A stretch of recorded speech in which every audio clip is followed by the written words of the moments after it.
శ్రీమాత్రే నమః. అందరికీ కూడా అమ్మవారి యొక్క ఆశీస్సులు ఉండాలని మనస్ఫూర్తిగా ఆ తల్లిని వేడుకుంటూ ఈరోజు కార్తీక మాసపు కథలలో 3వ రోజు. ఈ రోజున మనం తెలుసుకోబోయేటటువంటి కథ. ఓ జనక మహారాజా, కార్తీక మాసంలో స్నాన దాన పూజానాంతరమున శివాలయమునందు గాని విష్ణాలయమునందు గాని శ్రీమద్ భగవద్గీత పారాయణం తప్పకుండా చేయవలను. అలా చేసిన వారి యొక్క సర్వ పాపములు నివృత్తి అగును. ఈ కార్తీక మాసములో కరవీర పుష్పములు శివకేశవులకు సమర్పించిన వారు వైకుంఠానికి తప్పకుండా వెళ్తారు. భగవద్గీత కొంతవరకు పఠించిన వారికి విష్ణులోకం ప్రాప్తిస్తుంది. కార్తీక మాసంలో పెద్ద ఉసిరికాయలతో నిండి ఉన్నటువంటి ఉసిరి చెట్టు కింద సాలగ్రామమున యథోచితంగా పూజించి విష్ణుమూర్తిని ధ్యానించి ఉసిరి చెట్టు నీడన భుజించవలను. బ్రాహ్మణులకు కూడా ఉసిరి చెట్టు కింద భోజనం పెట్టి దక్షిణ తాంబూలాలతో సత్కరించి నమస్కరించవలయును. వీలును బట్టి ఉసిరి చెట్టు కింద పురాణ కాలక్షేపం చేయవలను. ఈ విధంగా చేసినటువంటి బ్రాహ్మణ పుత్రునకు నీచ జన్మం పోయి నిజరూపం కలిగిను అని వశిష్ఠుల వారు చెప్పారు. అది విన్నటువంటి జనకరాజు, మునివర్య, ఆ యొక్క బ్రాహ్మణ యువకుడకు నీచ జన్మ ఎలా కలిగెను, దానికి గల కారణం ఏమిటి అని ప్రశ్నించగా వశిష్ఠుల వారు ఈ విధంగా చెప్పడం ప్రారంభించారు. ఓ రాజా, కావేరీ తీరం వందొక చిన్న గ్రామమున దేవశర్మ అనేటటువంటి బ్రాహ్మణుడు కలడు. అతనికి ఒక పుత్రుడు ఉన్నాడు. అతని పేరు శివశర్మ.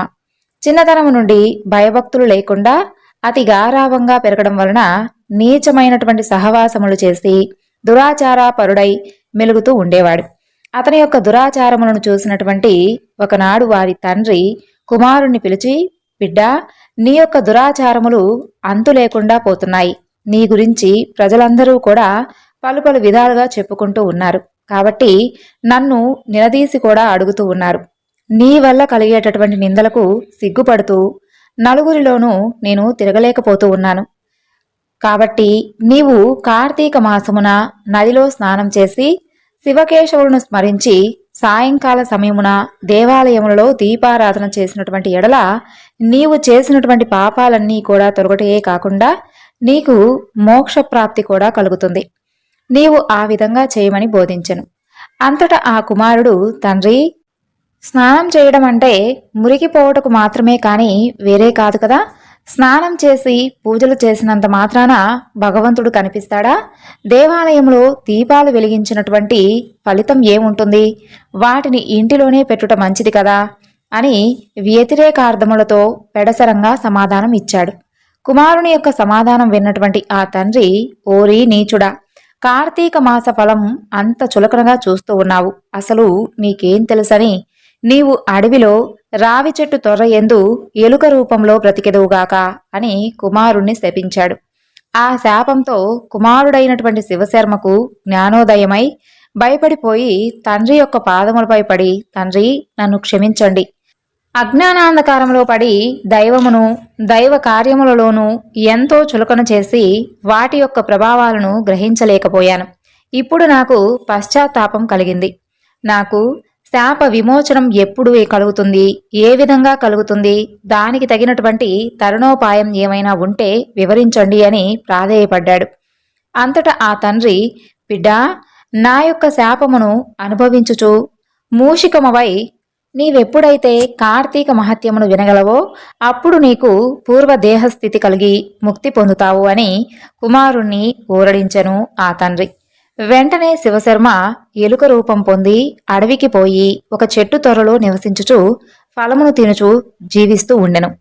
ఆ అడవి కావేరీ నదీ తీరమునకు సమీపమున ఉండటం చేత స్నానార్థమై నదికి వెళ్లేవారు అక్కడ ఉన్నటువంటి పెద్ద వటవృక్షం నీడను కొంతసేపు విశ్రమించి లోకాభిరామాయణం చర్చించుకుంటూ నదికి వెళుతూ ఉండేవారు.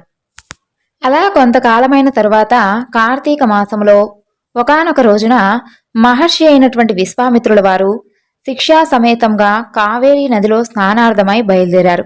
అలా బయలుదేరి ప్రయాణపు బడలిక చేత మూషికము ఉన్నటువంటి ఆ యొక్క వటవృక్షం కింద ఆ శిక్షలతో సహా కార్తీక పురాణం గురించి వినిపిస్తూ ఉన్నారు.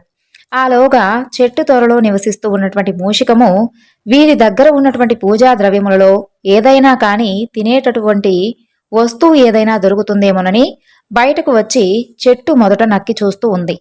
అంతలో ఒక కిరాతకుడు వీరి జాడను తెలుసుకొని, ఆహా, వీరెవరో బాటసారులై ఉంటారు, వీరి వద్ద ఉన్నటువంటి ధనాన్ని అపహరించవచ్చు అని దుర్బుద్ధితో వారి కడకు వచ్చి వారి దగ్గర చూడగా వారందరూ కూడా మునీశ్వరులే.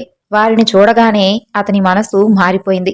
వారికి నమస్కరించి, మహానుభావులారా, తమరు ఎవరు, ఎక్కడి నుండి వచ్చారు? మీ యొక్క దివ్య దర్శనంతో నా మనసులో ఉన్నటువంటి అన్ని భావాలు తొలగిపోయాయి. ఇక ఎంతగానో నా మనసు ఆనందం కలుగుతూ ఉన్నది. మీరు ఎవరో కాస్త వివరించండి అని ప్రాధేయపడ్డాడు. అంతటా విశ్వామిత్రుల వారు, ఓయి కిరాతక, మేము కావేరీ నది స్నానార్థమై ఈ యొక్క ప్రాంతానికి వచ్చాము. స్నానాన్ని ఆచరించిన తరువాత కార్తీక పురాణాన్ని ఇక్కడ నేను వివరిస్తూ ఉన్నాను. నీవు కూడా ఇక్కడ కూర్చొని సావధానుడవై ఈ యొక్క పురాణాన్ని ఆలకింపుము అని చెప్పారు. అటుల ఆ కిరాతకుడు కార్తీక మహత్యమును శ్రద్ధగా ఆలకించుచూ ఉండగా తన యొక్క వెనుకటి జన్మ వృత్తాంతం అంతా కూడా జ్ఞాపకానికి వచ్చి పురాణ శ్రవణానంతరం వారికి ప్రణమిల్లి తన పల్లెకు పోయెను.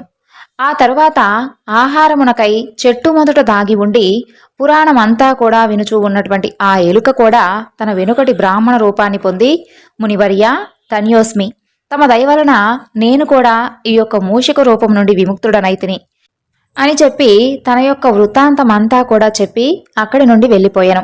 కనుక జనక, ఇహములో సిరి సంపదలు, పరలోకమున మోక్షము కోరువారు తప్పకుండా ఈ యొక్క కార్తీక పురాణమును చదివి ఇతరులకు కూడా వినిపించవలను అని వశిష్ఠుల వారు చెబుతూ, ఓ రాజశ్రేష్ఠుడా, ఏ మానవుడైతే కార్తీక మాసము నెల రోజులు కూడా పరమేశ్వరుణ్ణి శ్రీ మహావిష్ణువును పంచామృత స్నానం చేయించి కస్తూరి కలిపినటువంటి మంచి గంధపు నీటితో భక్తిగా పూజిస్తారో అలాంటి వారికి అశ్వమేధ యాగం చేసినటువంటి పుణ్యం దక్కుతుంది.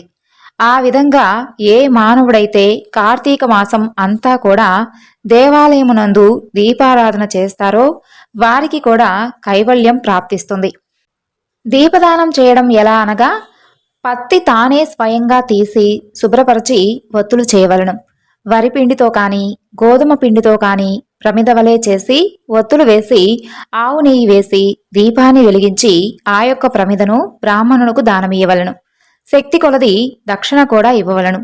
ఆ ప్రకారంగా కార్తీక మాసమందు ప్రతి దినము చేసి ఆఖరి రోజున వెండితో ప్రమిదను చేయించి బంగారంతో వత్తిని చేయించి ఆవు నెయ్యి నిండుగా పోసి వెనుక చేసినటువంటి ప్రకారంగా గోధుమ పిండితో ప్రమిదను చేసి ఆవు నెయ్యి పోసి దీపాన్ని వెలిగించి ఈ నెల రోజులు దానం చేసినటువంటి బ్రాహ్మణులకు ఇది కూడా దానం ఇచ్చిన ఎడల సకల ఐశ్వర్యాలు కలుగటే కాకుండా మోక్ష ప్రాప్తి కూడా కలుగుతుంది.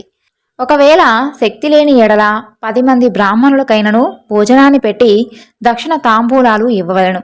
ఈ విధంగా పురుషులు కాని స్త్రీలు కాని ఏ ఒక్కరూ చేసినా సిరి సంపదలు, విద్యాభివృద్ధి అంతయు కలిగి సుఖంగా ఉంటారు.